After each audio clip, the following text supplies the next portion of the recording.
Hello అండి, welcome back to our channel. ఇంట్లోనే సమోసాలు ఈజీగా ఎలా చేసుకోవచ్చు.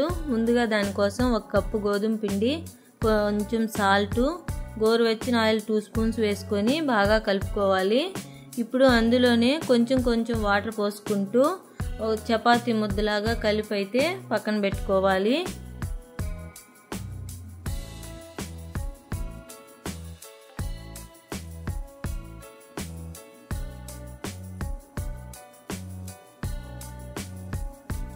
ఇప్పుడు సమోసాలోని స్టఫింగ్ కోసం ఆనియన్స్, పచ్చిమిర్చి, కొత్తిమీర తరిగి పక్కన పెట్టుకోవాలి.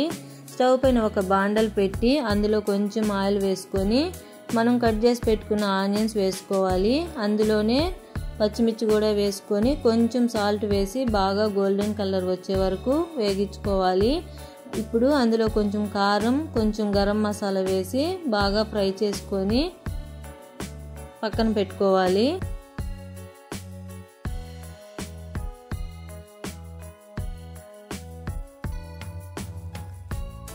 ఇప్పుడు మనం కలిపి పెట్టుకున్న చపాతీ ముద్దలో నుంచి కొంచెం తీసుకొని కొంచెం పలసంగా అయితే చపాతీని రుద్దుకోవాలి. దీనిని 4 భాగాలుగా కట్ చేసుకోవాలి.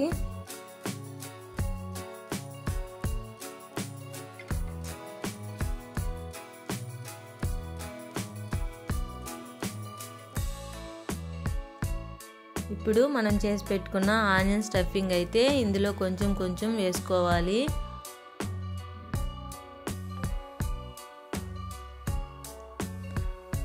అంటే ఇప్పుడు ఒక్కోదాన్ని సైడ్కి మళ్ళించుకున్నామంటే సమోసా రెడీ అయిపోతుంది. ఇప్పుడు మళ్ళించుకునేటప్పుడు మనం అంచులు కొంచెం బాగా ప్రెస్ చేసుకున్నామంటే ఆయిల్లో వేసినప్పుడు అవి ఊడిపోకుండా అయితే ఉంటుంది. ఇలాగే అన్నీ రెడీ చేసి అయితే ఒక ప్లేట్లో తీసుకోవాలి.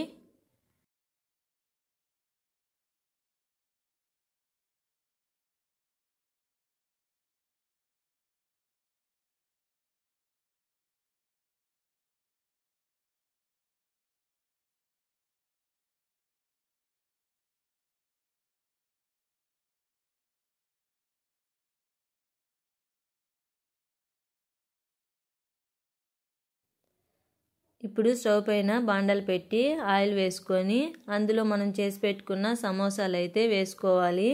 అంతే, సింపుల్గా సమోసాలు అయితే రెడీ అయిపోతుంది. మనం ఇంట్లో ఇలా పిల్లలకి చేసి పెట్టామంటే వాళ్ళు చాలా హ్యాపీగా ఫీల్ అవుతారు.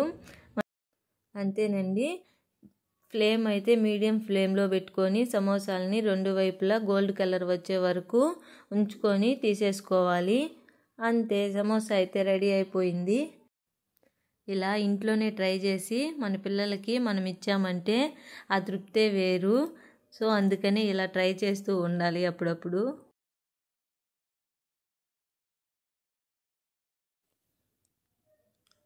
అంతే అండి, సమోసాలు అయితే ఈజీగా ఇంట్లోనే రెడీ చేసుకోవచ్చు.